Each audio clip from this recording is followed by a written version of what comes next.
Good morning to all. My name is Himanshu Srivastav. Today we'll read the poem The Schoolboy by William Blake. This video includes line-wise explanation, short answer type questions, and summary. So let's start the poem. The Schoolboy is a poem written in the pastoral tradition that focuses on the downsides of formal learning. It considers how going to school on a summer day drives all joy away. The boy in this poem is more interested in escaping his classroom than he is with anything his teacher is trying to teach. Now, let's start the detail stanza wise. I love to rise in a summer morn when the birds sing on every tree. The distant huntsman winds his horn, and the skylark sings with me. Oh, what sweet company! The speaker, a young boy, is mirthful in getting up in a sweet and beautiful summer morning. Sweet singing of the birds thrills and elates the boy. He likes the companionship of the hunters who move in the woods searching for his hunt. He likes to enjoy the sweet melodious music of the skylark. Now in Senja too, but to go to school in a summer morn, oh, it drives all joy away. Under a cruel eye outworn, the little ones spend the day in singing and dismay. But whatever the boy thinks of going to the school, all his enjoyment and mirth fades away. He does not enjoy or learn anything under the cruel and fearful look of the teacher. Little kids like the boy spend their day in utter anxiety, dejection and dismay, means sorrow. Now in stanza 3, then at times I drooping sit and spend many an anxious hour, nor in my book can I take delight, nor sit in learning's bower, worn through with the dreary shower. With a spiritless drooping figure, the boy does not pass hours in anxiety. He enjoys the lesson taught, nor does way his teacher teaches. Bower refers to leafy shelter, and here bower means to the school or the classroom in which the feels imprisoned. The boy feels imprisoned. He does not enjoy any lesson imparted in a dull manner. Stanza 4.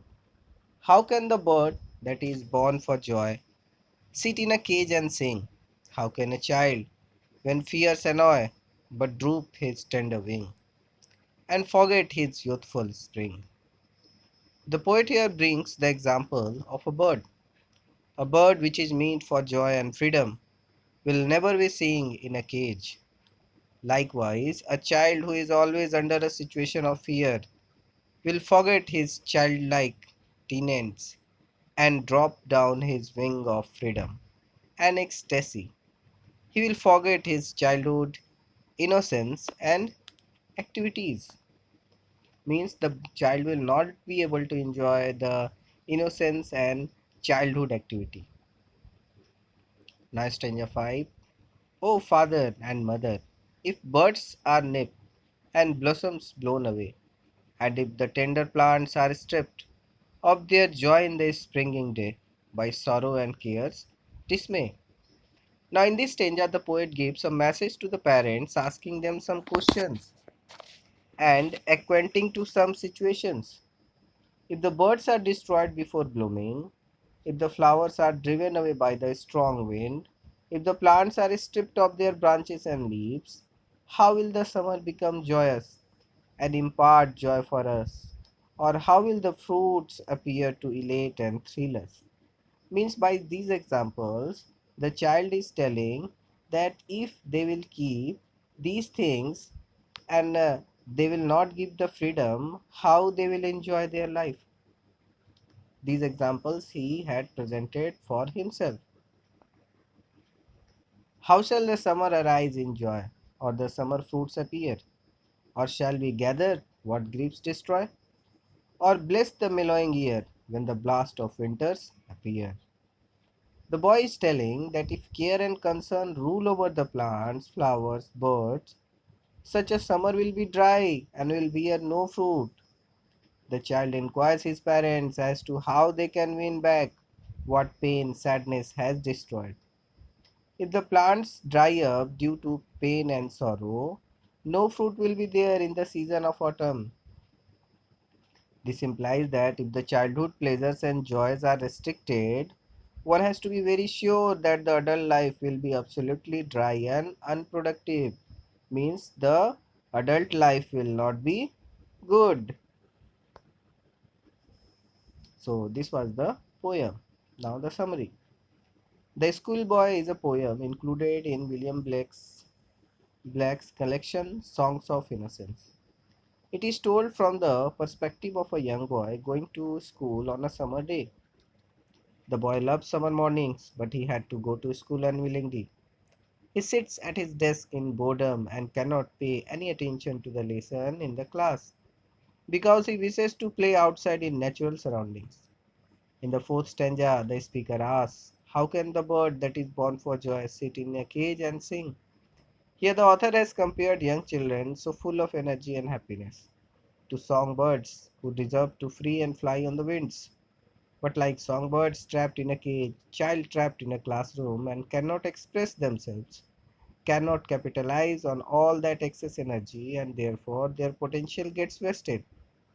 The speaker addresses parents in the final two stanzas, asking how if birds are nipped and if the tender plants are stripped of their joy, how shall the summer fruits appear? That is, if children are stripped of their ability to play and have fun in the summer season, how shall they grow and develop to the fullest extent? This poem is about allowing children to be children and allow them to play and run outside to experience the benefits of nature and of the seasons. This practice is equally as beneficial to them as academic learning. Means playing and learning both is important and essential for the growth of children. Now these are some short answer type questions. What is the mood of the schoolboy? What makes the schoolboy unhappy? Why does the boy compare himself to a cage bird? What is the poet's advice to parents of school going kids? Why does the schoolboy compare himself to a plant? What a cruel eye out one refers to? What does the child not like? How does the child remain in the school? What does the child say about his attitude in the school? What does the phrase "worn through with the dreary sour" mean? Who are being questioned here?